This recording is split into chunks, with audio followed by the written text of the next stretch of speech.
racing, boys. Let's go.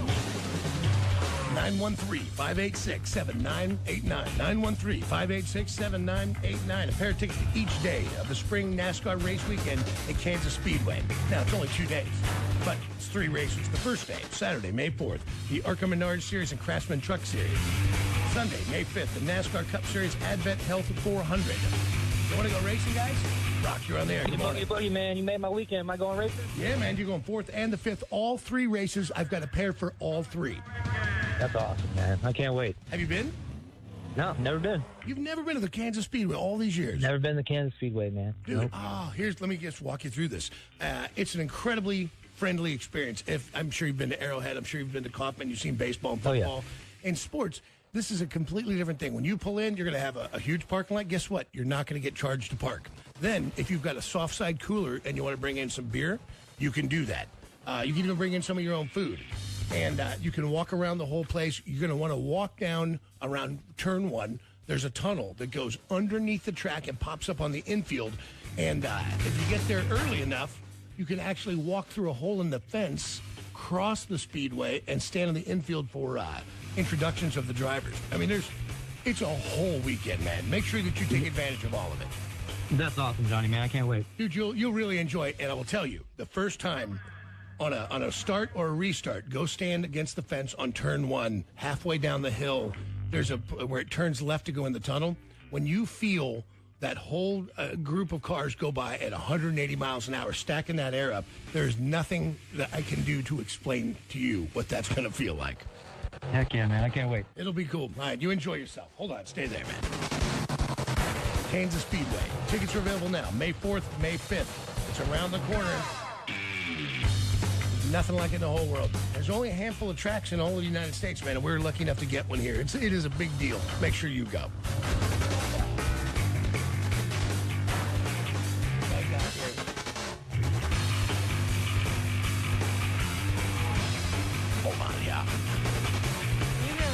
I'm just trying to get stuff. What do you got? Hey, Kyle Petty on the hotline right now. I'm a huge fan of Kyle. Swerve or die. I was always a fan of course, his father and he and his racing family and the legacy that comes along with the Petty name.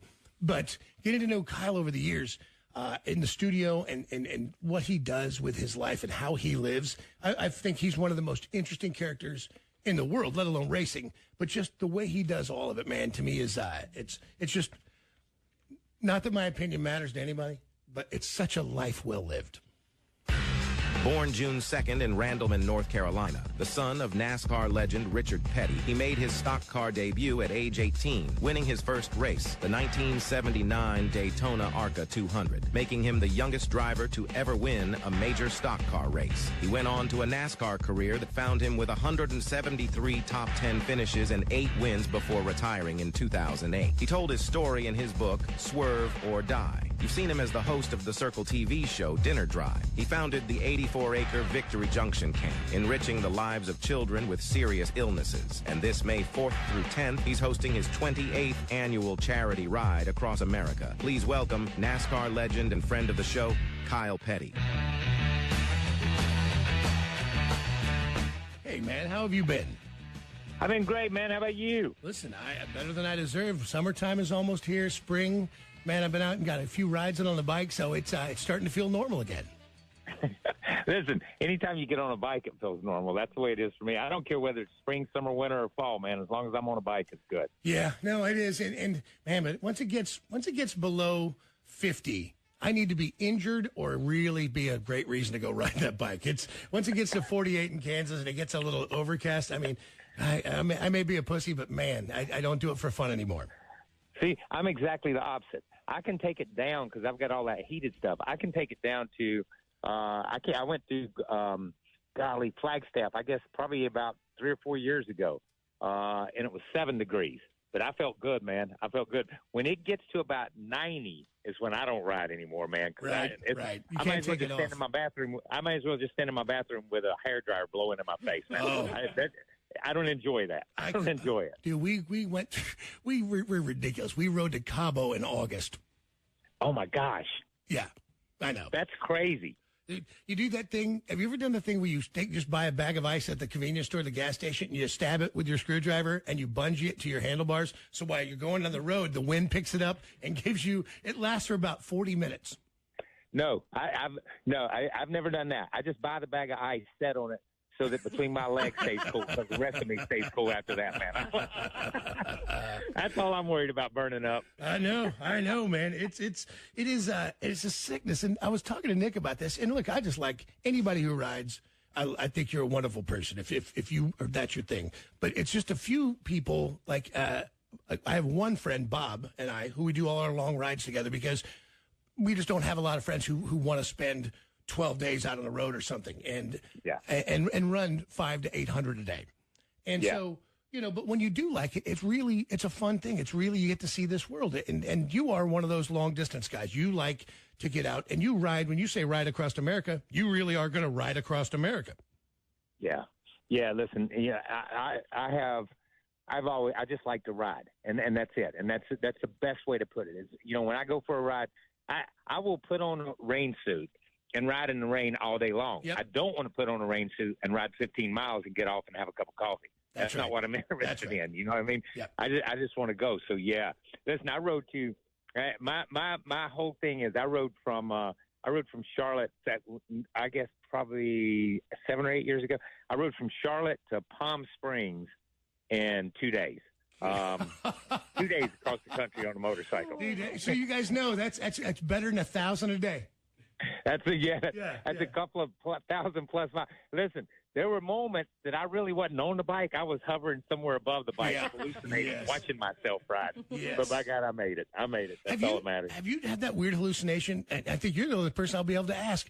I've done it where we've ridden so far, so long, when you'll get near that 1,000 mark, where and I don't even know if I can describe this right. It feels like the bike stops moving, but the world is rotating underneath you. Yeah, you stop. Nothing. Yeah, yes. I have been there. Yes. I know exactly. Listen, I've done it two ways. I promise you, I have done where I felt like I was above the bike, watching myself ride the bike as it goes across. And I've done that thing where it's like you stop and it's like a movie set. Yeah. Where you're just sitting on a fixed bike and everything's going by you. It's just running under you like a treadmill. Yes. I've definitely. We shouldn't be saying this on air, dude. I've said it to people, and they look at you like you're making it up. And you're like, no, I'm telling you, and it goes on and on and on. Oh my gosh! Listen, I think my mental health and my therapist is going to be calling me if they hear this stuff because they don't. They're trying to break me from these habits, man. See, I wouldn't. I think this is what keeps us right. I think that time to think, time to focus, time to breathe. I think all of the things, I think people call it meditation. They call it, everybody has a different word for it. But when you're out there riding, man, I can finally slowly work through thoughts and feelings and what I want to do and what I want to get to and how I can conquer something. And by the time I get to the end, I feel better about it. No. Yeah. And that's true. I have told it. I have said this to people before too. And some people get it and some people don't, but there is religion and there's spirituality. And I think when you're on that bike, it's a spiritual experience sometimes where you become one with everything that's going on around you. You find that center place. You find that place where you can think about it. You can reason things out. Man, it is therapy. And in so many ways, it's a good place to be. Well, and you take this love of riding and you turn it into something so good, man, for Victory Junction. And you've been doing this. This is the 28th anniversary of the Kyle Petty ride.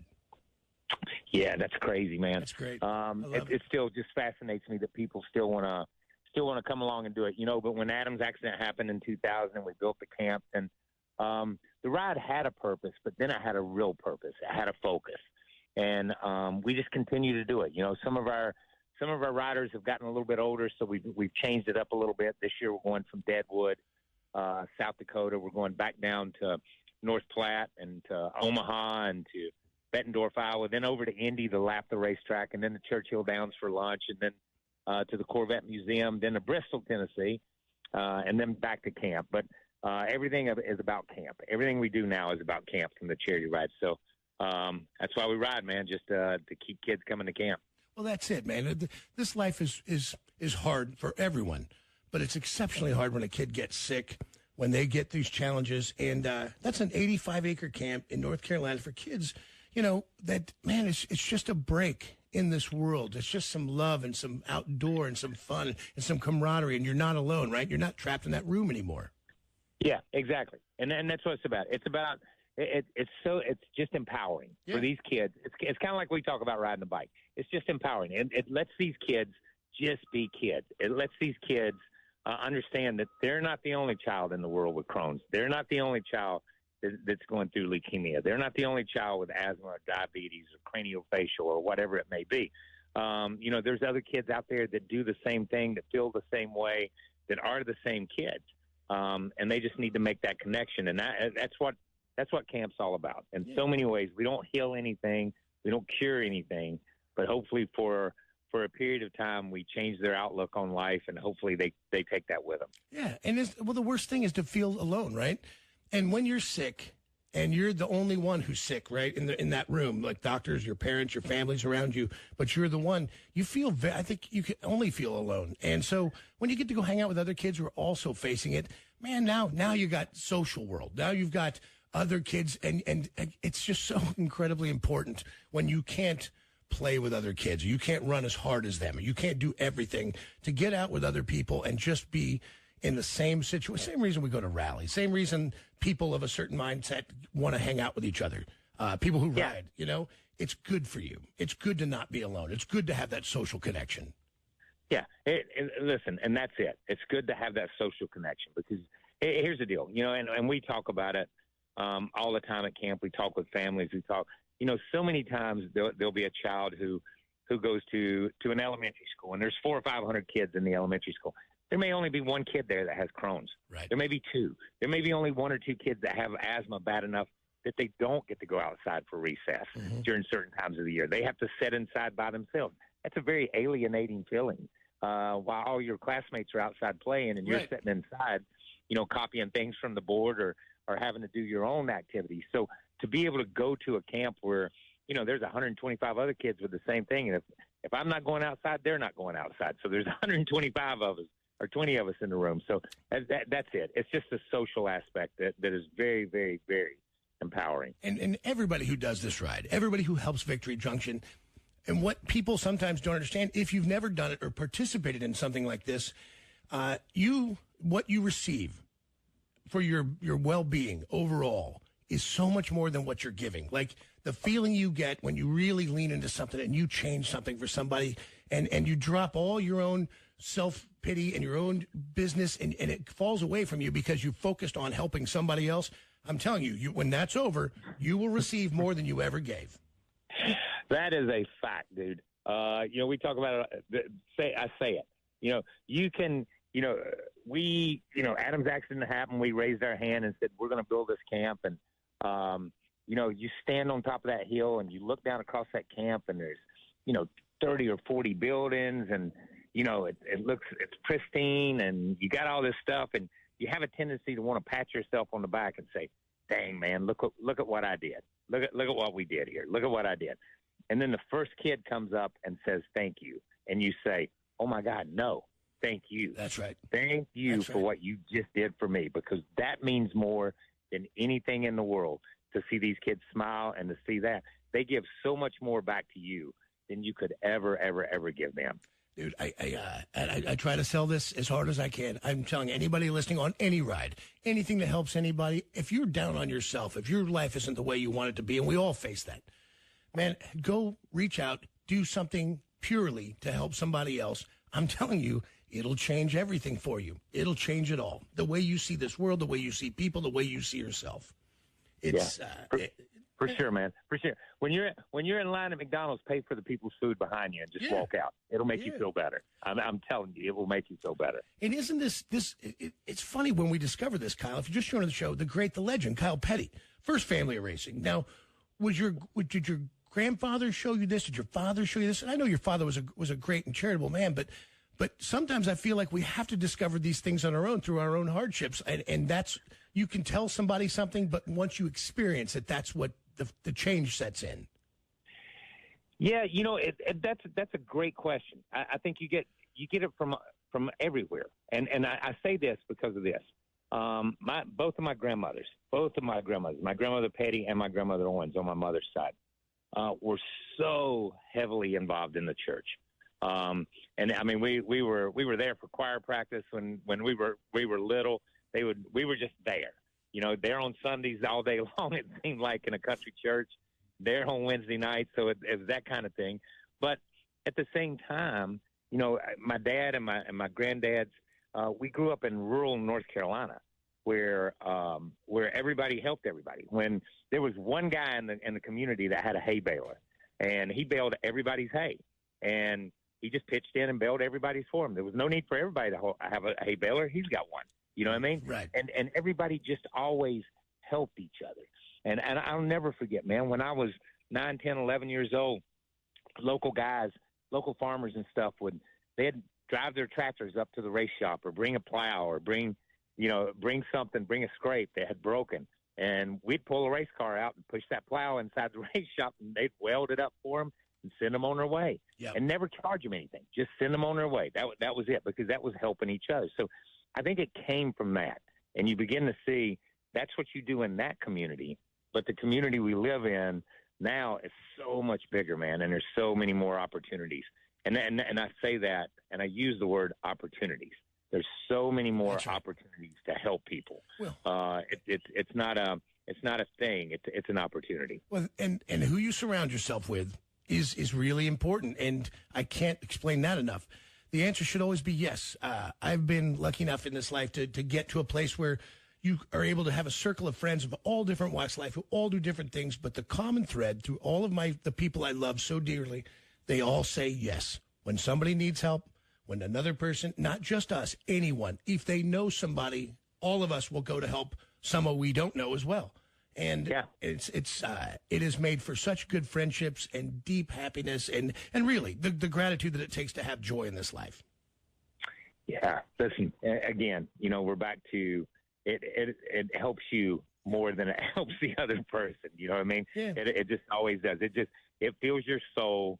And it keeps you in a good place. It keeps you in a good place. Dude, the ride's going to be great. I wish it was coming through Kansas City again, and I'm sure someday it will.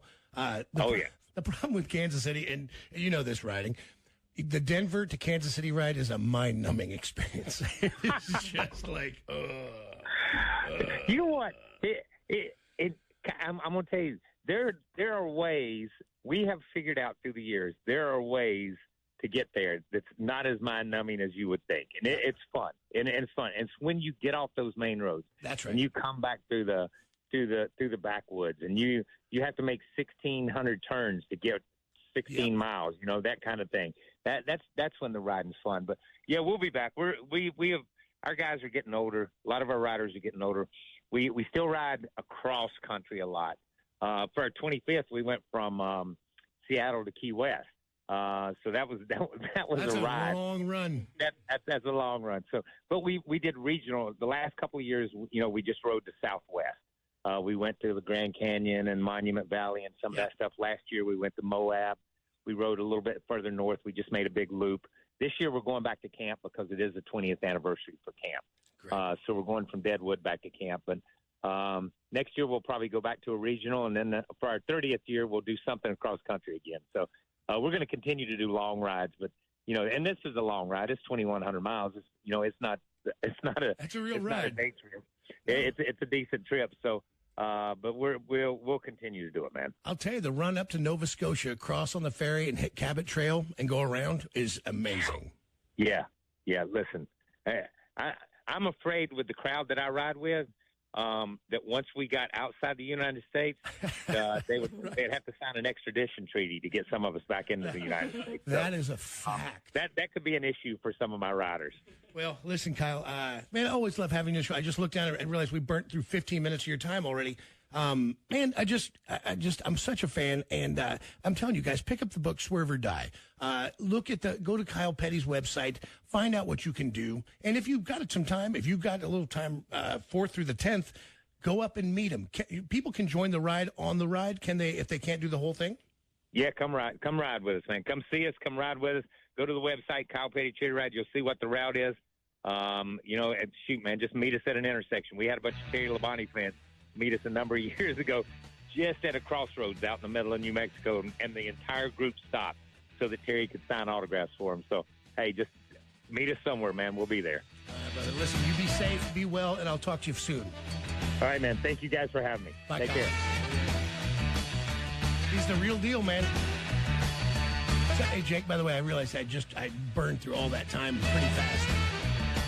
But there's so much stuff to talk to that guy about. He still writes songs, right? And one of the things he did, and I passed this on to Jesse James Dupree from Jackal, who has written a couple albums riding cross country. But he has the ability, like he'll do crazy ass. Like I go, hey, you stop, because he'll hit the cruise control and then quickly type a lyric into his phone. God. I thought you were going to say voice text. No, you can't. It's too loud. I know, but and I'm like, so what Kyle did, and I thought it was so smart, is you would never think to write on your own motorcycle paint with a Sharpie, right? No. It comes right off. So whenever he would come up with a phrase, he would just reach down. It's a pretty good sized tank, right? And it just takes a second to scribble a thought. And then at night, you could take a picture of it, wipe it off, and the next day, you have an entire new piece of paper to put your thoughts on, your lyrics, your melodies, and I was like, oh, bing! Like my head exploded. Fantastic. I called Jess, and he was like, man, God damn. So I fully expect to see Jesse pull up somewhere one day and have something written on his tank. Yeah. He's just one of those guys. Kyle Petty's he's a guy. I'm glad we've made friends with that dude, because he is, talk about a stand-up guy and a good, whatever he does, whether it's an interview show or NBC, he does all the coverage with Rutledge Wood and all those guys for NBC Sports Racing. And when he talked, like, he was really downplaying, like, they started this ride in 95 and started raising money just for children's charities. And then in 2000, when he said when he lost Adam, his 19-year-old son, Adam, he was at a practice run in New Hampshire and lost his life. And since then, they created Victory Junction. Over 125,000 kids have been through Victory Junction. They've raised almost $22 million. Like every year, they raise. I think it's the only way you can survive. Yeah. I'm again, not having kids. No, when I think about it, that giant hole, that loss, right? All you can do is project outward as much good as you can to try to save yourself as well. You'd have to have a purpose, or you'd crawl in a bottle. I mean, yeah, for real. You would. And I mean, incredible racer, incredible career from amazing family. His dad's the king, for God's sake, Richard. King Richard.